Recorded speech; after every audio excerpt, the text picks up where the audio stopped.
সম্মানিত দর্শক, আসসালামু আলাইকুম। আলহামদুলিল্লাহ, আল্লাহ চাইলে পারে না এমন কোনো কাজ নাই। আপনারা দেখে আশ্চর্য হবেন যে এতটুকু একটা পেয়ারা গাছ, এটা কিন্তু পেয়ারা গাছ।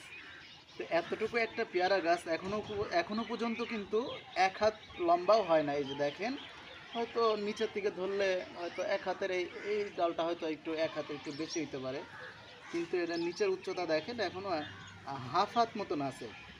কিন্তু এতটুকু গাছে দেখেন কি পরিমাণে, একটু একটু একটু দেখাও কি পরিমাণে পেয়ারা আসছে। হ্যাঁ, দেখেন ভরপুর পেয়ারা। তারপরে এই যে এখানে আরও ফুল আসতেছে। তো এটা আসলে কোনো দেশীয় জাত না, এটা হলো বাইরের একটা পেয়ারা গাছ।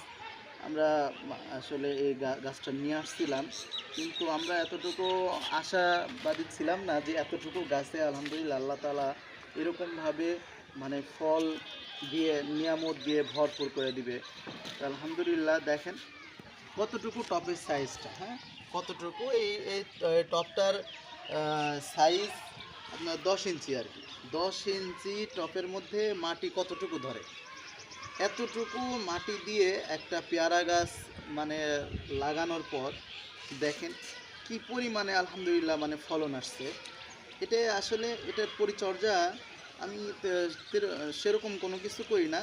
জৈব সারটা আমি দিয়েছিলাম, আর মাঝে মধ্যে আপনার পটাশ, ফসফাইড এই সমস্ত সারগুলো এই টপের গোড়া দিয়ে এরকমভাবে মানে দেওয়া হয়েছে। তাছাড়া আলাদা আলাদা যত্ন বলতে প্রতিদিন মানে পানি দেওয়া হয়, প্রত্যেক দিন পানি দেওয়া হয়।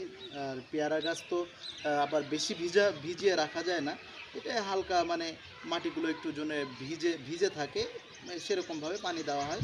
তো এইটার যেভাবে যত্ন করা দরকার সেভাবে আলহামদুলিল্লাহ যত্ন করা হয়েছে, যার কারণে আল্লাহ তাআলা এরকম ভরপুর এরকম ফল আল্লাহ তাআলা দান করছে, এরকম ভরপুর নিয়ামত দান করছে। ছোট একটা গাছ, আমি নিজেও মানে অনেক আশ্চর্য যে এতটুকু গাছে এত পেয়ারা ধরবে।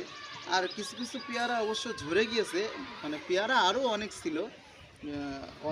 ছিল, কিন্তু ওই ঝড় বাতাসে আপনারা তো জানেন কিছুদিন আগে মানে খুব 2-1 দিন আগে অনেক ঝড় বাতাস হলো, এই ঝড় বাতাসে কিছু মানে পড়ে গেছে। তো যাই হোক, সব মিলিয়ে এটা হলো আমাদের মানে পেয়ারা গাছ। আরও আছে, এটা আমরা পরে দেখাবো। আমার ছাদ বাগানে পর্যাপ্ত পরিমাণে সব ধরনের গাছ আছে, লেবু গাছ, পেয়ারা গাছ, তারপরে সবেদা, তারপর আপনার চায়না পেয়ারা, বড়ই গাছ, কুল গাছ, তারপরে বিভিন্ন রকম শাক সবজি আলহামদুলিল্লাহ আমি ছাদের উপরে করতেছি।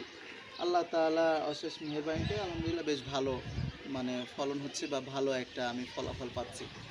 তো আপনারাও চাইলে এরকমভাবে ছাদ বাগান করতে পারেন।